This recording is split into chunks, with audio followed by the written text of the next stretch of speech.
बिस्मिल्लाह बिस्मिल्लाह अल्हम्दुलिल्लाह नहमदुहु व नस्तईनुहु व नस्तगफिरुहु व नऊज़ु बिल्लाहि मिन शुरूरि अनफुसिना मिन सय्यिअति अमालिना मन यहदिहिल्लाहु फला मुदिल्ल लहु व मन युद्लिल फला हादिय लहु व अशहदु अन ला इलाहा इल्लल्लाहु वहदहु ला शरीका लहु व अशहदु अन्ना मुहम्मदन अब्दुहु व रसूलुहु अम्मा बाद फ़इन्न खैरल हदीसि किताबुल्लाह व खैरल हदी हदी मुहम्मदिन सल्लल्लाहु अलैहि वसल्लम व शर्रिल उमूरि मुहदसातुहा व कुल्लु मुहदसातिन बिदअह व कुल्लु बिदअतिन दलाला व कुल्लु दलालातिन फिन्नार। अस्सलामु आलैकुम व रहमतुल्लाहि व बाराकातुहू। আমরা guideline and starting points for দাইয়াস অর্থাৎ দায়ী যারা তাদের জন্য গাইডলাইন, দিক নির্দেশনা, স্টার্টিং পয়েন্ট কোথা থেকে শুরু করবে সেটা নিয়ে পড়তেছিলাম। দুইটা পয়েন্ট আমরা কভার করছি, আজকে থার্ড পয়েন্ট থেকে শুরু করব ইনশাআল্লাহ। 3 নম্বর পয়েন্টটা হচ্ছে there should be desire to create a Muslim community united in truth and following the right way। এটা অত্যন্ত ইম্পর্টেন্ট একটা জিনিস। আপনি ইসলাম ইমপ্লিমেন্ট করবেন কোথায়? একজন স্কলার বলতেছিলেন যে আমি অনেক আপনাকে মেহেদির গুণাগুণ বললাম, মেহেদি যেটাকে আমরা বলি, মেহেদি বলি আমরা লোকাল ল্যাঙ্গুয়েজে ঢাকায়। মেহেদির অনেক গুণাগুণ বললাম আপনাকে, বাট কোনো হাত নাই যেখানে আপনি এটা প্রয়োগ করে দেখাতে পারেন, তাহলে এটা একটা বায়বীয় জিনিস থেকে যাবে। একই রকম ইসলাম যখন শিখতেছেন বা ইসলাম যখন পালন করার চেষ্টা করতেছেন, একটা কমিউনিটি থাকবে, ছোট হোক বড় হোক, একটা কমিউনিটি থাকবে যেখানে আপনি প্রথমত একটা ফ্যামিলি থাকবে। ফ্যামিলি হচ্ছে একদম মানে বিল্ডিং ব্রিক্স ইসলামিক সোসাইটির। ফ্যামিলি হচ্ছে ইসলামিক সোসাইটির বিল্ডিং ব্রিক। সেটার পরে একটা কমিউনিটি থাকবে যেখানে আপনি ইসলামকে অ্যাপ্লাই করবেন বা ইসলামের মতো করে চলবেন, United in truth and following the right way, সত্যের উপর একত্রিত এবং কারেক্ট পথ বা সঠিক পথটা ফলো করে, এরকম একটাই থাকবে। আসলে আপনাকে আগেও বলছি, বোধহয় অন্য প্রসঙ্গে বলছি, যে ইসলামের সবকিছু হচ্ছে বেসড অন কালেকটিভিজম বলতে পারেন আপনি। কালেকটিভিজমটা ইসলামের খুব বড় একটা জিনিস, আর কাফেরদের হচ্ছে ইন্ডিভিজুয়ালিজম। এই কালেকটিভিজমের জন্যই ইসলামের কমিউনিটি বা মুসলিমদের কমিউনিটি গঠন করা উচিত এবং একতাবদ্ধ হয়ে বা একত্রিত থাকা উচিত, ক্লাস্টার হইলেও থাকা উচিত, এবং তাহলে আপনি ইসলামটা ইমপ্লিমেন্ট করতে পারবেন বা গিভ অ্যান্ড টেক থাকবে। ইসলাম একা পালন করা খুব ডিফিকাল্ট। এই জন্য দেখেন রাসূলুল্লাহ সাল্লাম এর সময় বা হিজরত নিয়ে যে কথাগুলো আমরা বলছি, আগেও বলছি বা আবারও বলবো হয়তো সামনে, রাসূল সাল্লাল্লাহু আলাইহি ওয়াসাল্লামের সময় হিজরতের কনসেপ্টটা খুব ছিল যে মক্কায় যারা থাকবে তাদের উপর অব্লিগেশন ছিল বা অবলাইজড ছিলেন তারা, অথবা অব্লিগেটরি ছিল তাদের জন্য যে তারা হিজরত করে মদিনায় চলে এসে কমিউনিটির সাথে যোগ দিবেন। এবং আপনার মদিনায় যে কমিউনিটি ছিল, কোনো বেদুইন যখন ইসলাম গ্রহণ করতেন, তাকেও বলা হতো যে উনি যেন তার গোত্র ছেড়ে বা নোম্যাডিক, যে এখানে তাদের আবাসস্থল, মানে ওরা তো এক জায়গা থেকে শিফট করে বেদুইনরা, বা যেখানে তখনকার জন্য তাদের বাসস্থান, সেখান থেকে যেন এসে উনি মদিনার কমিউনিটির সাথে থাকেন, এটা এনকারেজ করা হতো। এবং যিনি আসতেন না তাকে কিন্তু ওই তাকে কমিউনিটির ভিতর ধরা হতো না, এবং যুদ্ধের গনিমতের মাল তাকে দেওয়া হতো না। আচ্ছা, যাই হোক, এই ব্যাপারটা এই ব্যাপারটা ইম্পর্টেন্স আমরা অনেকেই বুঝি না। যেমন আমি ডারবানে গেছিলাম সাউথ আফ্রিকায়, তখন আহমেদ দিদার বেঁচে ছিলেন, কিন্তু আনফর্চুনেটলি ডারবানে ছিলেন না। তখন বোধহয় উনি তার ট্রিটমেন্টের জন্য সৌদি আরব বা কোথাও গেছিলেন। এটা এক্স্যাক্টলি 97-এর কথা। তো আমি ওই ট্যাক্সি ড্রাইভারকে বললাম, সে আমাকে নিয়ে গেল এখানে যে মসজিদটাতে আহমেদ দিদার করতেন, যে মসজিদের পাশে থাকতেন এবং এখানে তার অফিস ছিল।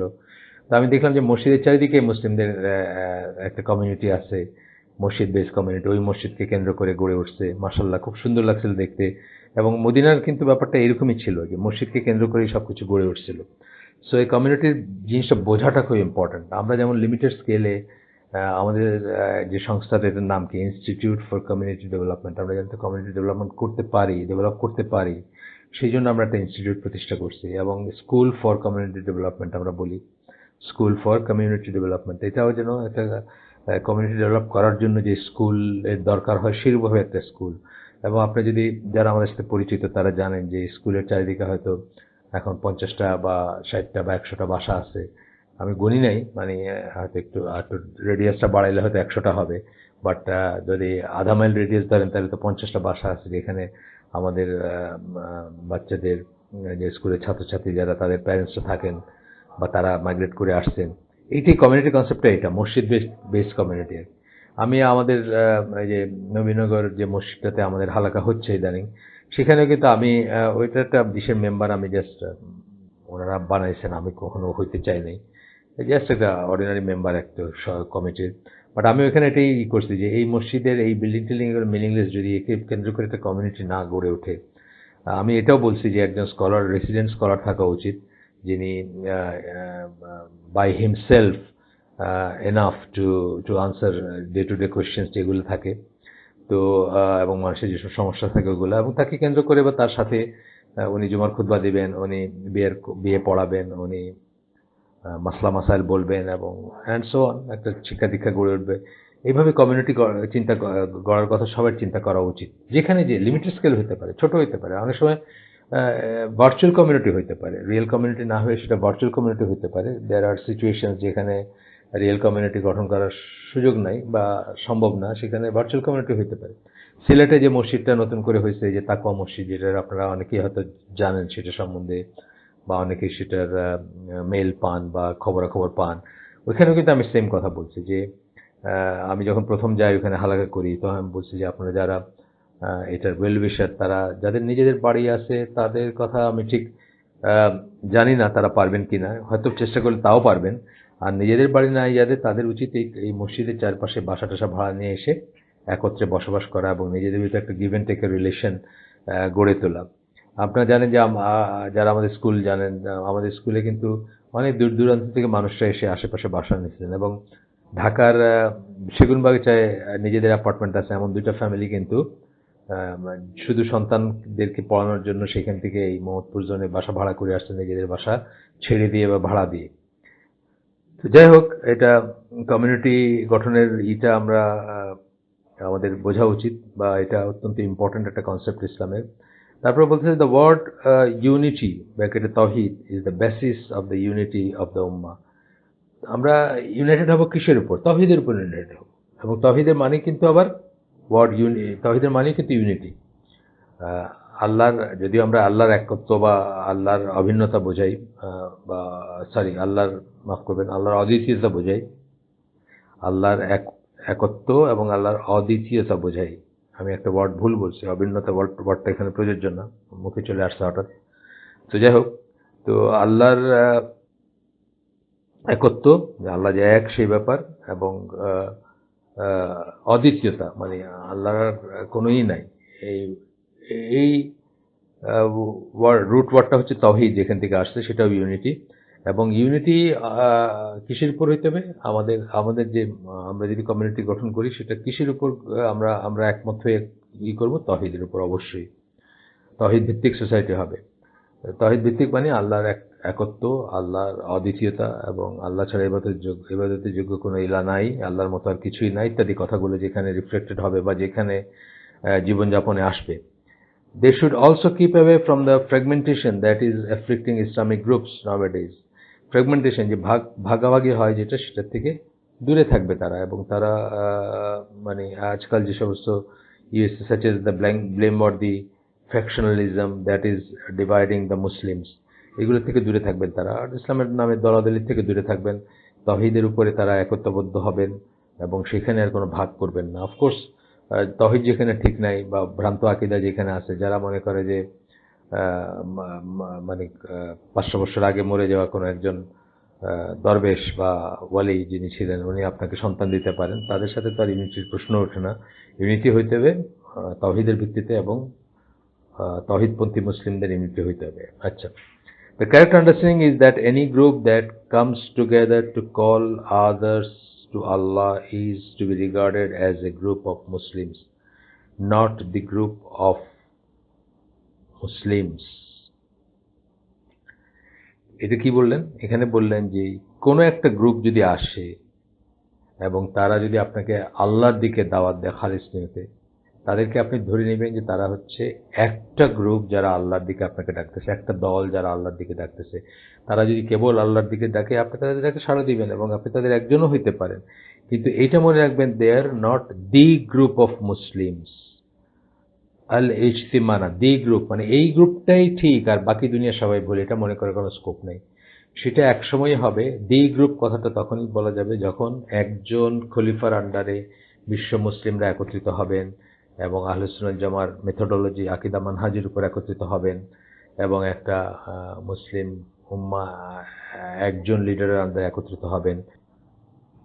তখন সেটাকে আমরা দি গ্রুপ মনে করব, দি অনলি গ্রুপ, বা সেই জামাত বা সেই দল বা সেই সমষ্টি যেটাতে যোগ দেওয়াটা আমাদের সবার জন্য অব্লিগেটরি, এবং সেটার বাইরে যারা থাকবে তারা ক্ষতিগ্রস্তদের ভিতরে থাকবে, তারা ইসলামের বাইরেও থাকারও রিস্কে থাকবে, সেটা আলাদা কথা। কিন্তু নর্মালি যখন আমরা এই যে ধরেন আইসিডি কথা বলতেছি, আইসিডি একটা গ্রুপ বা একটা সংস্থা যারা আল্লাহর দিকে ডাকতেছে। সবাইকে আইসিডির দলভুক্ত হইতে হবে এমন কোনো কথা নাই। আইসিডির বাইরে কেউ সত্যি কোনো সত্যাসত্য থাকবে না বা কেউ সঠিক থাকবে না, এরকমও কোনো কথা নাই। আহ, যে যেখানে এভাবে কাজ করতেছেন, যদি কাজ করেন উনি ওনার মতো করে ঠিকই আছেন। এবং যদি একটা গ্রেটার হয় কখনো যে তখন একজন একজন ভাই বলছিলেন খুব সুন্দর করে যে তহিদের উপর, তহিদের দিকে বা আল্লাহর দিকে যারা ডাকে তারা আসলে এক একটা পানির বিন্দুর মতো, এখানে একটা বিন্দু, এখানে একটা বিন্দু, এখানে বিন্দু একটা আছে। কেউ ধরেন ঢাকায় আছেন, চিটংয়ে আছেন, অথবা সৌদি আরব আছেন, জর্ডানে আছেন, কথার কথা। যদি আল্লাহ তৌফিক দেন কোনোদিন তারা যদি একত্রিত হন, তাহলে কি হবে, একটা বড় পানির গ্লোবিউলে পরিণত হবে। সেটা আর আলাদা আলাদা ফোঁটা থাকবে না পানির। আহ, খুবই সুন্দর করে বলছিলেন। তো আসলে এই এই কনসেপ্টটাই আর কি।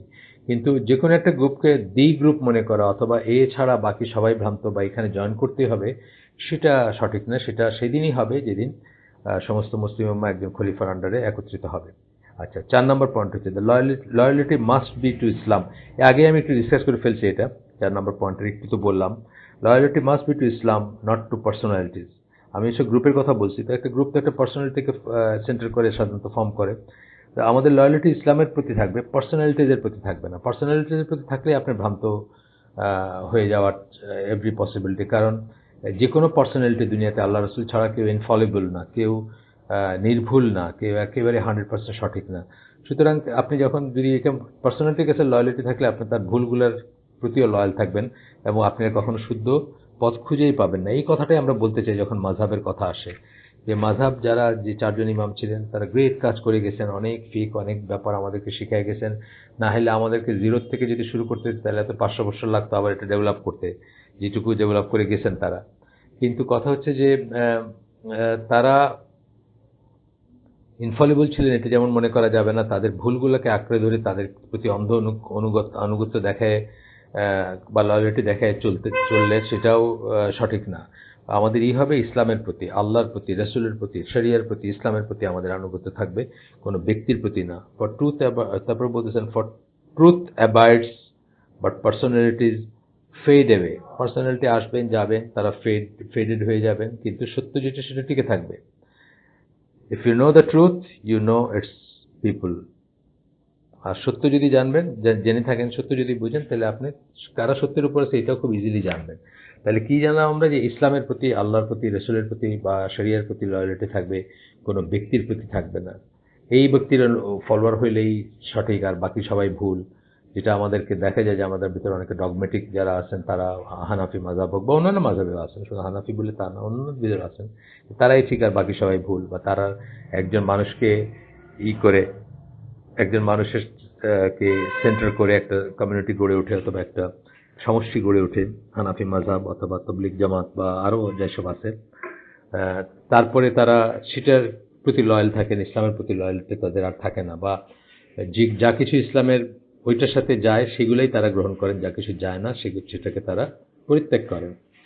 আচ্ছা, এরপরে হচ্ছে 5 নম্বর হচ্ছে আমরা পড়তেছি গাইডলাইন আর স্টার্টিং পয়েন্ট। যারা দাওয়াতি কাজ করবেন তাদের জন্য গাইডলাইন বা দিক নির্দেশনা, স্টার্টিং পয়েন্ট বা শুরুর ইগুলা, শুরুর পয়েন্টগুলা।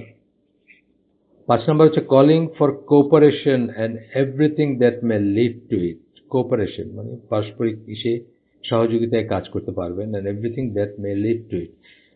ধরেন কথার কথা, ঢাকা শহরে আমরা যেরকম কাজ করার চেষ্টা করতেছি, এরকম আর অনেকেই কাজ করার চেষ্টা করতেছে। সো আমাদের ভিতরে একটা কোপারেশন থাকবে। দেন আমি সিলেট গেলে, ধরেন সিলেটে একটা কমিউনিটি আছে, আত্মাকুয়া মসজিদ, আমি তাদের এখানে গিয়ে একটা হালাকা করলাম বা কিছু মানুষের সাথে আলোচনা করলাম। তারা যখন আবার ঢাকায় আসেন তখন আমাদের কাছে আসেন, বা ভাইস ভার্সা। মানে এইটাই বলতেছেন যে cooperation and everything that may lead to it, পারস্পরিক সহযোগিতার এই চিন্তা করব, and keeping away from topics of dispute. এখানে ফাইনাল ডিফারেন্স থাকতে পারে আমাদের এই ঢাকায়, বা ইভেন যাদেরকে আলোচনাল জামা বলি অথবা আহলে হাদিস বলি, তাদের ভিতরে ফাইনাল ডিফারেন্স আছে। সেই সমস্ত ডিফারেন্সগুলো বা ডিসপিউটেড পয়েন্টগুলোতে, টপিকস অফ ডিসপিউট, সেগুলো থেকে দূরে থাকা দরকার। যেমন ধরেন একটা একটা উদাহরণ দিই আমি।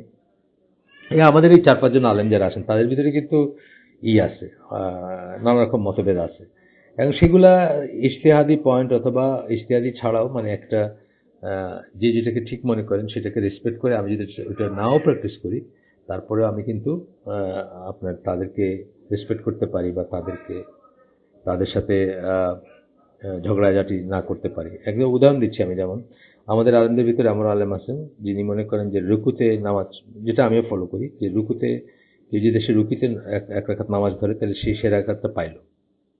এটা আমাদের এই আলেমদের ভিতর একজন দুইজন এটা ফলো করেন, যে রুকুতে যদি পাওয়া যায়, অর্থাৎ আপনার যারা মসজিদে নামাজ পড়েন, আল্লাহু আকবার বলে ইমাম রুকুতে চলে গেছেন, আপনি তাড়াতাড়ি করে এসে, বা তাড়াতাড়ি না হোক এসে স্বাভাবিকভাবে দাঁড়াইলেন, দাঁড়ায় আল্লাহু আকবরের তাকবীর তাহরিমা বাঁধলেন, বেঁধে আপনি বা তাকবীর তাহরিমা উচ্চারণ করলেন, করে আপনি রুকুতে গেলেন।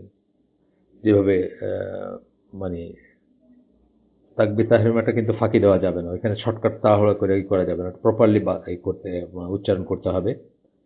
তারপরে আপনি আবার আল্লাহু আকবার বলে রুকুতে গেলেন, আর গিয়ে আপনি তাসবিহ পড়তে পারলেন। মানে ইমাম সাহেব একটু যতটুকু রুকুতে থাকেন সেই সময়ের ভিতরে আপনি তাকে ধরলেন এবং তাসবিহ পড়লেন, এবং তারপরে আপনি রুকু থেকে উঠে দাঁড়ালেন ইমামের সাথে, ইমামের কমান্ডে। এখানে ধরা হবে যে আপনি যে রাকাতটায় এসে, মানে এর আগের যে রাকাতটা, সেই রাকাতটার সাথেই আছেন। আপনি রুকুতে যাওয়ার আগে যে সূরা ফাতিহা পড়ছেন বা এইগুলা পড়ছেন, যদিও আপনি সেগুলো পড়তে পারেন না, কিন্তু আপনি সেই রাকাতটা পাইছেন, এতে ধরা হয়, মানে যারা এই মতটা ফলো করে। আবার আমাদের এই আলেমদের ভিতর যারা আমাদের এখানে প্রোগ্রাম করেন, বা যাদের সাথে আমরা উঠি বসি, তাদের ভিতরে এমন আলেম আছেন যারা মনে করেন যে না, এই রুকুতে পাইলে আপনার এই রাকাতটা কাউন্টেড হবে না, আপনাকে এক রাকাত এক্সট্রা পড়তে হবে লাস্টে, শেষে সালাম ফিরা, ইমাম যখন সালাম ফিরাবেন তখন। এই যে ডিফারেন্সটা আছে, এটা তো একটা ডিফারেন্স, বড় একটা ডিফারেন্স। কিন্তু এটা দুইটার পক্ষে খুব স্ট্রং মত আছে। আপনি যেটা কনভিন্স হন আপনি সেটা করেন, হয়তো এটা নিয়ে তর্কাতর্কি করে নিজেদের ভিতরে সম্পর্ক খারাপ করে, মুখ দেখা থেকে বন্ধ করে ঝগড়াঝাটি করার কোনো মানে হয় না। এগুলোকে অ্যাভয়েড করা উচিত। এটাই বলতেছেন, and keep away from topics of dispute and everything that may lead to them. আর যা কিছু এখানে নিয়ে যায় সেটাতে, আপনাদের দেখলেন কেউ আপনার মতো করে পড়তেছে না, আরেকজনের মতো করে পড়তেছে, আপনি তাহলে বললেন এই যে ভাই এটা কেন করলেন, এদিকে আসেন বসেন, এটা করা উচিত না আর কি। এটা আরো আরো একটু ওয়াইডার এসে যেতে পারে। যেমন যে মসজিদে হানাফি মসজিদে আপনি যদি আমিন বলেন, আপনাকে খুব উচ্চস্বরে মানে বলার দরকার নেই আপনার, মানে সবাইকে চমকাই দেওয়া, কারণ এখানে কেউ ইউজ নাই এটাতে। সুতরাং আপনি নিজের শোনের মতো করে বা মোটামুটি একটা ভয়েসে বললেন আমিন।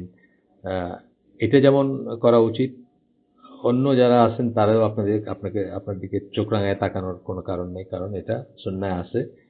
এবং এটি ওয়াইজার যে ঠিক আছে, সে তারটা মতো আমিন করছে, আমি আমিন বলতেছি না, ঠিক আছে আমি আমারটা করি, সে তারটা করুক। এইটুকু অ্যাকোমোডেশনের কথা বলা হচ্ছে এখানে আর কি। We should help one another and advise one another with regard to the issue that we disagree on, provided that these are issues in which we are allowed to hold different views.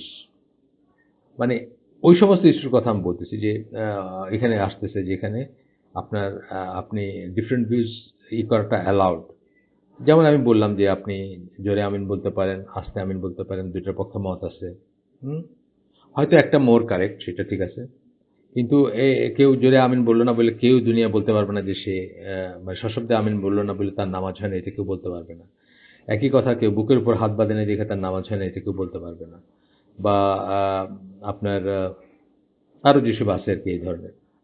হ্যাঁ, কিছু কিছু জিনিস আছে যেটা আপনি বুঝতেছেন যে এটা হয়তো অন্যরা জানেই না, এটা একটা ভিউয়ের ব্যাপার না, অন্যরা জানে না, তখন তাদেরকে সুন্দর করে বললেন, তারা জানেই না, টোটালি জানে না। যে এটা একটা ব্যাপার। এই পায়ে পা লাগানোর ব্যাপারটা, যেমন পায়ে পা লাগায় যে দাঁড়াইতে হয় নামাজে, এটা 90% হানাফি জানেনই না, কোনোদিন শুনেনই নেই এটা। আপনি হঠাৎ করে একদম মানে পাটা জায়গায় দিয়ে এমনভাবে ধরেন 3 ফিট ফাঁক করে পা দাঁড়ায় চেষ্টা করলেন পায়ের সাথে পা লাগাইতে, এটা খুব একটা মানে বিরূপ প্রতিক্রিয়া করতে পারে। তখন আপনি আস্তে ধীরে এটাকে বোঝানোর চেষ্টা করবেন, সুন্দর করে বলবেন এবং দলিল প্রমাণ পেশ করবেন। প্রথমত হচ্ছে যে আপনি ওয়েল বিহেভড হবেন। এটা কিন্তু এই যে তবলিগীদের মানে তবলিগ জামাত যারা করেন তাদের একটা প্রচণ্ড মানে ইনফ্লুয়েন্সিয়াল গুণ বলবো আমি, যেটা তারা সুন্দর করে কথা বলেন, যেই জন্য প্রথমেই কাউকে নেগেটিভ দিয়ে শুরু করেন না বা সমালোচনা করে শুরু করেন না, যে জন্য তাদের অ্যাকসেপ্টেবিলিটিটা অনেক বেশি, তারা অনেক বেশি অ্যাকসেপ্টেবল সবখানে বা অ্যাকসেপ্টেড। আচ্ছা, we should also avoid bearing grudges because of the difference of opinion, এবং কাউকে ছোট করে দেখবো না বা তারপর গ্রাজ রাখবো না। যেমন আরেকটা ইস্যু যেটা খুব কমনলি দেখা যায় যে হিজাব করা এবং হিজাবের সাথে নিকাব করা। এই নিকাবটাকে কেউ ফরজ মনে করেন, কেউ করেন না।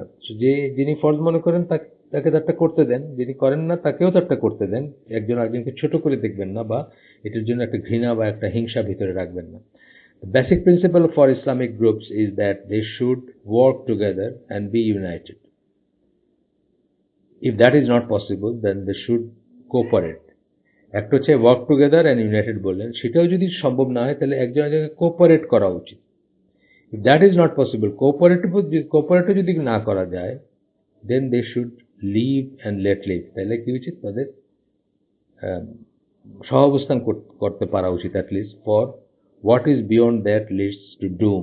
এরপরে যেটা আছে সেটা কি হয়, ধ্বংসের দিকে ডেকে নিয়ে যায়। এরপরটা মারামারি কাটাকাটি বা আরো যা কিছু আছে ধ্বংসের দিকে নিয়ে যায়।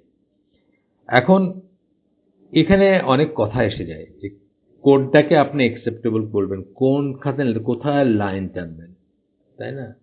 যখন কাউকে মুসলিম বলা যাচ্ছে, বুঝতে হবে যে সে আপনার ভাই, এবং তাকে কারেক্ট করার, শুদ্ধ করার, পথে আনার বা আরো সুন্দর করার বা আরো সহি করার একটা স্কোপ আছে।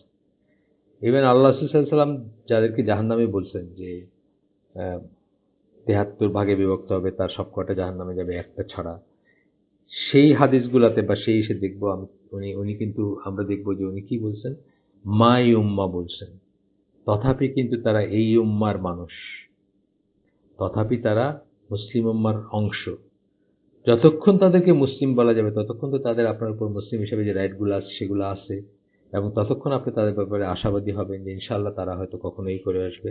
সেইখানে তাদের অপকর্মগুলোর সাথে আপনি সামিল হবেন না, যেগুলোকে আপনি নিশ্চিত জানেন অপকর্ম, যেমন বিদআত বা ওই ধরনের জিনিসগুলো যেগুলো আছে সেগুলোর সাথে আপনি যুক্ত হবেন না বা সেগুলোর সহাবস্থান করবেন না। বাট তারা ভালো যেটা করতেছেন সেটা অ্যাপ্রিসিয়েট করবেন এবং সেটার সাথে আপনি যুক্তও হবেন।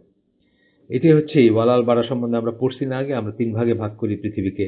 প্রথম ভাগ হচ্ছে যারা নবীন, সালেহিন, নবীন, সিদ্দিকিন, শুহাদা, সালেহিন। নবীন, সিদ্দিকিন, শুহাদা, সালেহিন। নবীগণ, সিদ্দিক যারা যারা সত্য সাক্ষ্য দিয়েছেন আবু বকর রাদিয়াল্লাহু আনহুর মতো তারা, যারা সালেহিন সৎকর্মশীল, যারা শুহাদা এবং নবীন, সিদ্দিকিন, শুহাদা এবং সালেহিন যারা সৎকর্মশীল। এই 4 শ্রেণীর মানুষ, এদেরকে কখনোই আমরা সমালোচনা করব না, খাটো করে দেখব না, বিরোধিতা করব না, ঘৃণা করব না। আরেক শ্রেণী হচ্ছে যারা কাফের মুশরিক, তাদেরকে সবসময় ঘৃণা করব, তাদেরকে পরিত্যাজ্য মনে করব, ছোট করে দেখব। তার কারণ আল্লাহ তাদেরকে ছোট করে দেখছেন, রাসূল তাদেরকে ছোট করে দেখছেন। বা তাদের সাথে মুমিনদের, মুসলিমদের ডিফারেন্সিয়েট করতেই হবে, ডিফারেন্স অ্যাকনোলেজ করতেই হবে। আপনি জানেন যে ইমান বিনষ্টের বিষয় মনে আছে নিশ্চয়ই আপনাদের, একটা পয়েন্ট ছিল কি, কাফেরদেরকে যারা কাফের মনে করে না তাদের ইমান নষ্ট হয়ে যায়। সুতরাং কাফেরদেরকে কাফের মনে করতে হবে, মুমিনকে মুমিন মনে করতে হবে। আচ্ছা, যাই হোক, এরপরে এই দুইটা গেল এক্সট্রিম। একটা হচ্ছে সবসময় ভালোবাসবো, কখনোই সমালোচনা করবো না। একটা হচ্ছে সবসময় ঘৃণা করবো বা অপছন্দ করবো, কখনোই নিজের একজন মনে করবো না, আপন মনে করবো না। আর মাঝখানে হচ্ছে আপনার আমার মতো মুসলিমরা, যাদেরকে আমরা তাদের শুদ্ধ এবং ভালোটুকুর জন্য ভালোবাসবো, আর অশুদ্ধ বা খারাপ বা গুনার জন্য তাদেরকে যেটুকু প্রাপ্য সেটুকু অপছন্দ করবো বা ঘৃণা করবো। আচ্ছা, 6 নম্বর পয়েন্ট এই পর্যায়ে, people should not be fanatical in their devotion to the group of which they are members. আপনি যদি একটা গ্রুপের মেম্বার হন তাহলে আপনি ফ্যানাটিক্যাল হবেন না। ফ্যানাটিক্যাল মানে চরমপন্থী হবেন না, গোঁড়া হবেন না, একরোখে হবেন না, একগুঁয়েমি থাকবে না আপনার ভিতরে। যেটা বললাম আর কি, যে আমার একটা বাইরের কোনো আইসিজি বাইরের কেউ শুদ্ধ নেই। অথবা ধরেন এইভাবে করে কিন্তু তাকফিরি গ্রুপগুলো হয়েছে পৃথিবীর। তাকফির বা হিজরা যে গ্রুপটা গত শতাব্দীর সবচেয়ে সবচেয়ে মানে মানে চরমপন্থী গ্রুপ ছিল, যেটা ইজিপশিয়ান শুক্রি মুস্তফা বলে এক লোকের গ্রুপ। ওনারা কি মনে করতেন? ওনারা মনে করতেন যে ওনারা ছাড়া দুনিয়ার সব মুসলিমরা কাফের। এটা হচ্ছে সেই সেই কথা, যে সেরকম যেন আমরা না হই, ফ্যানাটিক্যাল যেন না হই। ওনারা প্রথমে বললেন যে শাসক কাফের। সুতরাং আপনি জানেন খারেজি যারা, খারেজি খরুজ মানে বের হয়ে যাওয়া। খারেজির নামটাই আসছে যে শাসকের থেকে আনুগত্য বা বায়াত প্রত্যাহার করে বা আনুগত্য প্রত্যাহার করে, অর্থাৎ সে শাসকের আনুগত্যে থাকে না, বের হয়ে যায়, শাসকের বিরুদ্ধেচরণ করে। এখান থেকে খারেজি শুরু হয়, খরুজ। তো ওনারা মনে করতেন শাসক যারা ছিল তৎকালীন ইজিপ্টে তারা সব কাফের। দেন হইল যেসব আলেম তাদেরকে কাফের বলে না বা টলারেট করে তারাও কাফের। আর তারপরে হলো যে যারা সেসব আলেমদেরকে ফলো করে তারাও কাফের। তার মানে ওনারা ছাড়া বাকি সবাই কাফের। এটা ছিল ওনাদেরই। এটাই বলতেছেন এখানে, ফ্যানাটিক্যাল হওয়া উচিত না।